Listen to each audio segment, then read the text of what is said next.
layanan pada hari ini, Ibu minta salah satu dari kalian untuk memimpin kita dalam doa. Enam sudah pernah doa ya.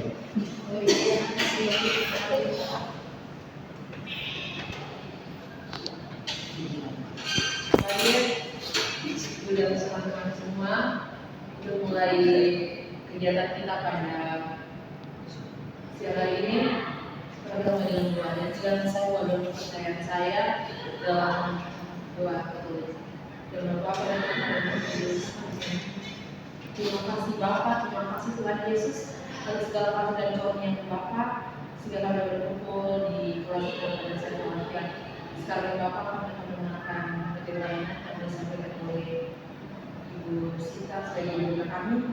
Namun berkatilah kami agar kami kedepannya dapat yang baik pada siang hari ini, segala bermanfaat bagi kami dan nantinya melancarkan dari kami Bapa. Semoga doa Bapa kepadamu dan dalam Kristus Tuhan kami. Amin. Dalam Bapa dan Putra dan Roh Kudus. Baik, terima kasih Adik Nancy. Oke, selanjutnya Ibu akan absen dulu ya. Adolfus J. Bunti. Izin Ibu. Izin mana? Ada lobanya Ibu. Aloysia Justina Pinjai. Ada Ibu. Bagus Arianto Kaledara. Izin juga Ibu. Ada itu lomba Demas. Wih, bagus banget ya kelas ini mengikuti lomba. Patricia Jumbo Sedere. Hadir Ibu. Simon Petrus Mariano Sopan. Selamat. Yakinus Petrus Tajen. Ada Ibu. Katarina Tao. Hadir Ibu. Ya, cuma ada orang ya yang izin hari ini. Ibu. Oke. Topik layanan pada hari ini yang akan dibawakan di kelas ini yaitu tips memilih program studi di perguruan tinggi yang sesuai dengan jurusan di SMA. Nah, sekarang kan adik-adik semua sudah kelas 2 SMA nih. Jadi, bagaimana untuk adik-adik dapat memilih program studi yang sesuai dengan jurusan adik-adik sekarang?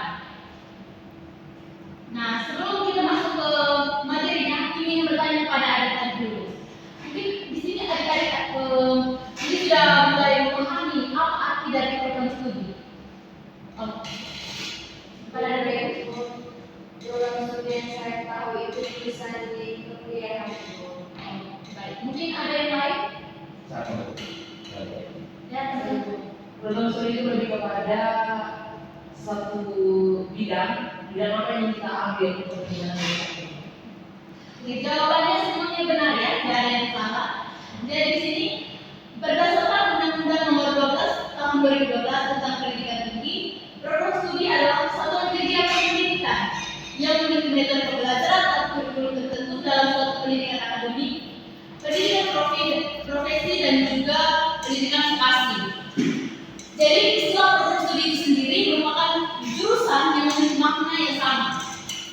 Nah, menurut Kamus Besar Bahasa Indonesia, program studi adalah satuan kegiatan pendidikan dan pembelajaran yang memiliki kurikulum dan metode pembelajaran tertentu dalam satu jenis pendidikan.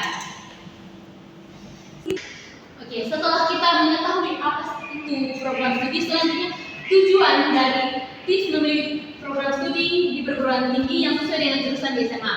Jadi tujuannya yaitu untuk membantu adik-adik mengambil keputusan yang tepat mengenai pendidikan lanjut dari adik-adik sendiri.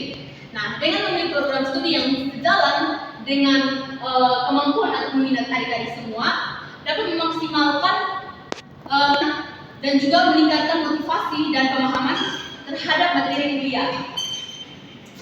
Selanjutnya, manfaat dari mengetahui tips memilih program studi di perguruan tinggi yang sesuai dengan jurusan adik-adik di SMA ini. Nah, manfaatnya yaitu yang pertama, membantu adik-adik untuk mengenali minat dan potensi dari adik-adik sendiri, sehingga adik-adik dapat memilih program yang sesuai dengan kemampuan akademis dan aspirasi dari karir. Yang kedua, adik-adik cenderung lebih termotivasi dan berkomitmen dalam studi adik-adik sendiri, yang berkontribusi pada hasil akademis yang lebih baik. Nah, selain itu, pemilihan program studi yang tepat dapat mengurangi resiko stres dan kebingungan di masa perkuliahan. Karena adik-adik sendiri merasa lebih nyaman dengan materi yang telah dipelajari. Jadi di sini menyesuaikan jurusan di SMA agar dapat mengambil jurusan di perkuliahan itu tidak susah. Adik-adik sudah mengenal minat, bakat, sehingga dalam pengambilan keputusan berkuliah itu tidak terjadi kebingungan dari adik-adik sendiri. Selanjutnya, setelah mengetahui manfaat dan tujuan, langkah-langkah yang dapat adik-adik ambil untuk memilih program studi yang sesuai dengan jurusan di SMA. Yang pertama yaitu refleksi diri. Nah, di sini adik-adik harus mulai untuk melakukan introspeksi diri mengenai bakat, minat, dan juga nilai-nilai pribadi. Jadi bagaimana adik mengenali diri adik-adik sendiri, mengenali bakat, minat, dan juga kemampuan diri agar dapat menyesuaikan dengan program studi di perguruan tinggi. Selanjutnya itu pahami keterkaitan jurusan. Jadi misalnya nih, adik-adik ini kelas apa? Kelas 2, kelas 11. IPA ya. Jadi kalau adik-adik saat ini di kelas IPA, berarti keterkaitan dari kelas IPA dan juga program studi itu saling berkaitan. Jadi misalnya, biasanya siswa dari jurusan IPA itu akan lebih cenderung memilih mata program studi di perguruan tinggi seperti kedokteran ataupun mungkin hal-hal lain yang berhubungan dengan jurusan di SMA ataupun dari jurusan IPS dan teman-teman dari jurusan IPS itu akan cenderung memilih program studi yang berhubungan dengan jurusan mereka di SMA. Selanjutnya yaitu riset program studi. Jadi adik-adik harus melakukan penelitian mendalam tentang program studi yang diminati. Mungkin di sini bisa mencari informasi tentang perguruan tinggi yang ada di perkuliahan, itu bisa membantu adik-adik memilih program studi yang tepat. Selanjutnya itu konsultasi dengan pembimbing. Nah, di sini ibu sebagai guru BK membuka ruangan BK seluas-luasnya untuk adik-adik untuk berkonsultasi. Mungkin ingin mengetahui minat adik-adik bisa melakukan tes minat sehingga dapat menentukan minat adik-adik itu berada di bagian mana sehingga dalam penentuan target itu tidak terjadi kebingungan. Selanjutnya yaitu evaluasi peluang karir. Selidiki prospek kerja di bidang yang adik-adik minati. Artinya selidiki sejauh mana program studi yang ingin adik-adik ambil. Bisa mencari di internet juga bisa. Oke, selanjutnya yaitu pertimbangkan lokasi dan juga biaya. Nah, ini sama. Oh ya, silakan. Oke, selanjutnya yaitu pertimbangkan lokasi dan juga biaya. Pastikan jarak dari kediaman adik-adik itu tidak terlalu jauh, tetapi dapat meminimalisir terjadinya kesenjangan. Misalnya adik-adik itu memilih untuk berkuliah di luar pulau. Nah, itu harus menyesuaikan juga dengan finansialnya. Jadi jangan mengikuti kemauan, tapi bisa juga untuk berkolaborasi dengan orang tua, mencari meminta pendapat dari orang tua apakah pilihan adik-adik itu sudah sesuai atau tidak. Nah, di sini pastikan bahwa memilih institusi yang tidak hanya berkualitas tetapi juga sesuai dengan kemampuan finansial dari adik-adik sekalian. Yang selanjutnya yaitu kunjungan kampus. Nah, ini jika memungkinkan saja, tidak seharusnya. Jadi jika memungkinkan, kunjungi kampus untuk merasakan suasana belajar dan bertemu dengan mahasiswa ataupun dosen. Selanjutnya yaitu buat daftar pilihan. Nah, setelah adik mengikuti langkah-langkahnya, adik membuat daftar pilihan program studi. Nah, daftar pilihan program studi ini sesuai dengan kemampuan, bakat, dan juga minat. Karena mengikuti teman, tetapi sesuaikan dengan kemampuan adik-adik sendiri. Nah, setelah adik-adik sudah membuat daftar pilihan, selanjutnya yaitu mengambil keputusan. Dari sini, setelah mempertimbangkan semua faktor, buatlah keputusan akhir mengenai program studi yang akan dipilih. Pastikan keputusan tersebut selaras dengan aspirasi akademis dan juga karir dari adik-adik. Sama-sama.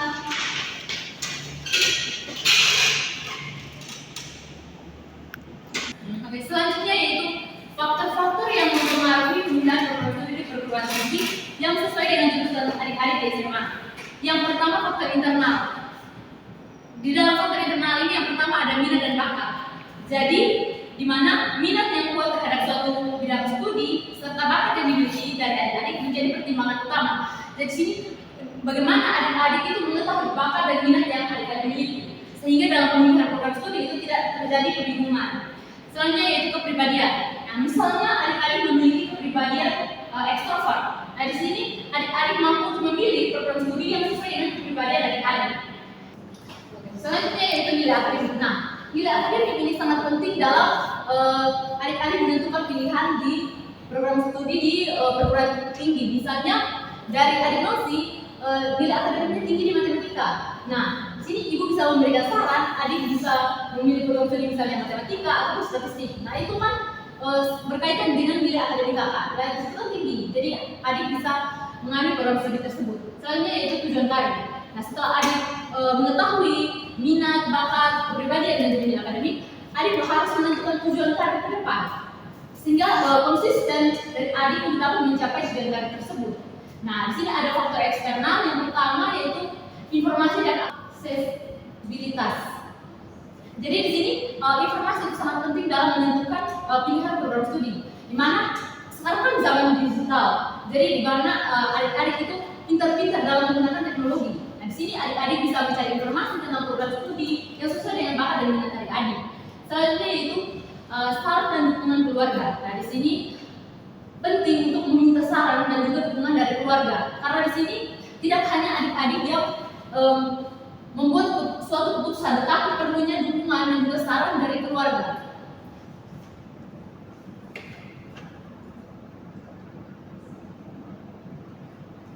Nah, selanjutnya yaitu lingkungan sosial. Nah, pengaruh teman sebaya dan juga komunitas itu dapat mempengaruhi keputusan dari adik-adik. Nah, di sini saran dari ibu untuk tidak mengikuti teman atau tidak mengikuti arus. Gitu. Sesuaikan dengan kemampuan dan juga bakat adik-adik dalam memilih program studi. Selanjutnya yaitu tren pasar kerja. Nah, pastikan kalau adik-adik memilih program studi itu sesuai dengan tren pasar kerja. Misalnya adik-adik harus mampu untuk mencari peluang kerja. Misalnya sekarang ini peluang kerjanya itu ada bimbingan konseling, itu peluang kerjanya sangat besar. Ada juga PPKN dan juga kesenian. Nah, itu adalah beberapa program studi yang peluang kerjanya itu sangat banyak. Selanjutnya itu akses ke perguruan tinggi. Nah, ini juga salah satu faktor yang dapat dipertimbangkan dalam memilih program studi. Nah, faktor praktis seperti lokasi perguruan tinggi, biaya pendidikan, dan fasilitas yang tersedia juga mempengaruhi keputusan dari adik-adik sekalian. Nah, setelah faktor-faktor tadi, ada pun tantangan dalam memilih program studi. Yang pertama, kurangnya pemahaman yang mendalam tentang berbagai program studi dan prospek karir yang tersedia. Nah, di sini banyak siswa yang mungkin tidak mengetahui semua pilihan yang ada, sehingga dapat terjebak dalam memilih bidang yang kurang sesuai dengan minat ataupun potensi dari siswa tersebut. Jadi adik-adik itu harus mampu untuk memahami program studi yang ingin adik tuju. Pemahaman diri sangat penting. Yang kedua itu tekanan dari lingkungan. Nah, tekanan dari lingkungan ini seperti harapan orang tua ataupun teman sebaya. Nah, bisa mempengaruhi keputusan dari adik-adik sekalian, sehingga dapat mendorong adik-adik untuk memilih program studi yang tidak benar-benar adik-adik inginkan. Nah, jadi tekanan dari lingkungan itu sangat berpengaruh terhadap keputusan adik-adik. Jadi bagaimana adik-adik dapat mencari informasi yang ada di lingkungan untuk adik-adik jalankan dalam kehidupan adik-adik. Selanjutnya yaitu perubahan minat dan ketertarikan seiring berjalannya waktu. Nah, di sini ini biasanya siswa-siswi ini dalam memilih program studi itu terkadang berubah-ubah. Mungkin sekarang itu tanya ke adik-adik memilih program studi apa, jawabnya ingin menjadi dokter. Lalu berikutnya ada yang tanya lagi, adik-adik menjawab ingin menjadi guru. Nah, itu ada perubahan ketertarikan itu sangat mempengaruhi keputusan dari adik-adik. Nah, di sini ingin bertanya, mungkin ada adik-adik yang sudah memiliki pandangan ataupun tujuan karir ke depan. Mungkin dari adik Ketin ingin menjadi apa? Saya ingin menjadi bidan. Oh, berarti ingin ambil program studi kesehatan ya? Mungkin dari adik Alia? Saya belum. Oh, belum memikirkan. Oh, oke. Berarti belum memikirkan ya? Tetapi kan sekarang adik-adik sudah berada di bangku kelas 11. Jadi mulai sekarang itu adik-adik sudah harus memikirkan karir dan juga pendidikan adik-adik ke depannya. Nah, Setelah kita mengetahui tentang Anda memiliki program studi, selanjutnya Ibu akan memberikan solusi untuk dapat mengatasi tantangan tersebut. Yang pertama, yaitu penting bagi adik-adik untuk melakukan riset menyeluruh tentang berbagai program studi dan juga prospek karir yang terkait. Di sini adik-adik dapat mencari informasi melalui internet, berkonsultasi dengan alumni, atau menghadiri pameran pendidikan untuk mendapatkan wawasan lebih luas. Jadi di sini misalnya ada webinar, itu adik-adik bisa ikuti, dan juga bisa juga melalui searching melalui internet. Nah, itu dapat membantu untuk menambah pengetahuan adik-adik. Selanjutnya yaitu adik-adik melibatkan orang tua dan juga guru dalam proses pengambilan keputusan. Nah, seperti yang tadi dijelaskan, melibatkan orang tua ataupun orang-orang terdekat adik-adik untuk membuat suatu keputusan. Jadi jangan mengambil suatu keputusan itu dengan terburu-buru ataupun menurut kemauan sendiri, tetapi berkolaborasi dengan orang-orang terdekat itu sangatlah penting.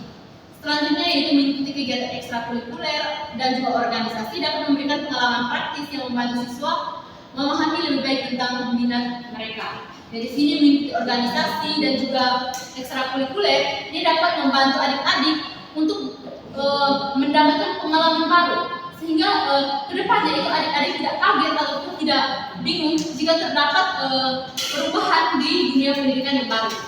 Selanjutnya yaitu memanfaatkan sebaik mungkin layanan pendidikan di sekolah yang dapat memberikan panduan yang dan membantu siswa mengeksplorasi pilihan yang sesuai. Di sini seperti yang sekarang Ibu memberikan layanan tentang tips memilih program studi di SMA. Dan di sini bagaimana adik-adik sekalian itu memanfaatkan kesempatan ini. Mungkin bisa juga bertanya tentang program studi yang sekarang sedang banyak dicari ataupun hal-hal lain tentang pemikiran tujuan jangka panjang ke depan. Selanjutnya yaitu fleksibilitas dan dalam perencanaan pendidikan juga sangat penting. Jadi adik-adik sebaiknya menyadari bahwa perubahan minat adalah hal yang wajar dan selalu memiliki kesempatan untuk mengubah jurusan jika diperlukan. Nah, misalnya sekarang adik-adik memiliki minat di matematika, tetapi kan adik-adik melihat di lapangan sekarang ini pendidikan matematika itu sudah sangat banyak.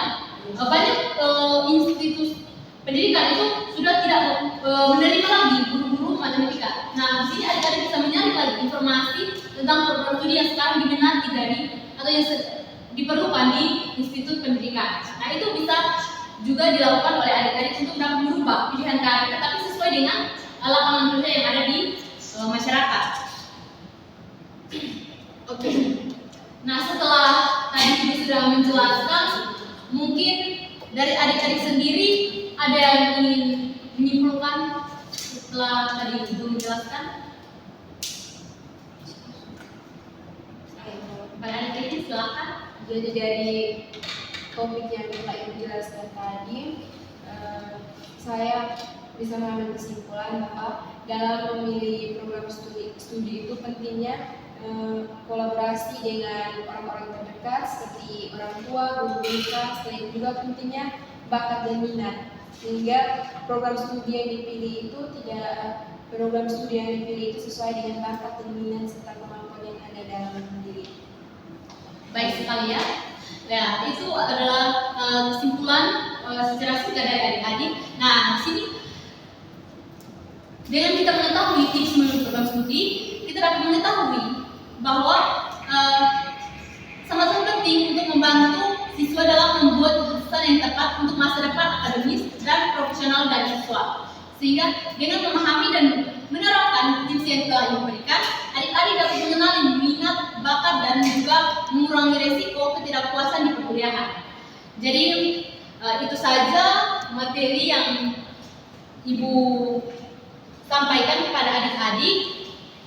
Nah, di sini Ibu ada sedikit tugas kepada adik-adik untuk adik-adik kerjakan di rumah. Nah, di sini ada beberapa asesmen yang berkaitan dengan tips memilih program studi. Jadi di sini Ibu akan memberikan kesempatan kepada adik-adik untuk mengerjakan asesmen ini di rumah dan dikumpulkan minggu depan ya. Pada jam bimbingan konseling adik-adik bisa mengumpulkan kepada Ibu. Mungkin bisa dicatat. Baik,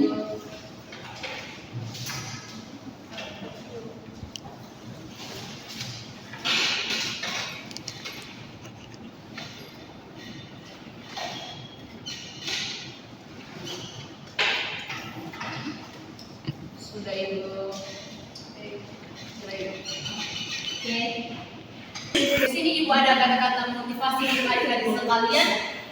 Setiap tantangan adalah pelajaran, setiap kegagalan adalah langkah menuju kesuksesan. Teruslah berjuang. Ya, sebelum kita menutup layanan pada hari ini, Ibu minta pada adik-adik salah satu di antara adik-adik untuk memimpin kita dalam doa. Tuhin, teman Yohin, Pada teman kalian. Marilah kita mempersiapkan diri untuk berdoa dalam nama Bapa dan Putra dan Roh Kudus. Amin. Tuhan Yesus, terima kasih banyak untuk penyertaan-Mu dan perlindungan-Mu selama proses pemberian layanan ini berlangsung. Sekarang kami akan kembali ke rumah kami, kiranya Engkau melindungi kami agar sampai di rumah dengan selamat. Nama yang kudus akan selalu kami puji, kini dan sepanjang segala masa. Amin. Dalam nama Bapa dan Putra dan Roh Kudus. Terima kasih adik-adik ya. Terima kasih Bu. Oke, terima kasih adik-adik sudah menyempatkan hadir di kelas Ibu pada hari ini. Ya Ibu, sama-sama. Oke, selamat siang.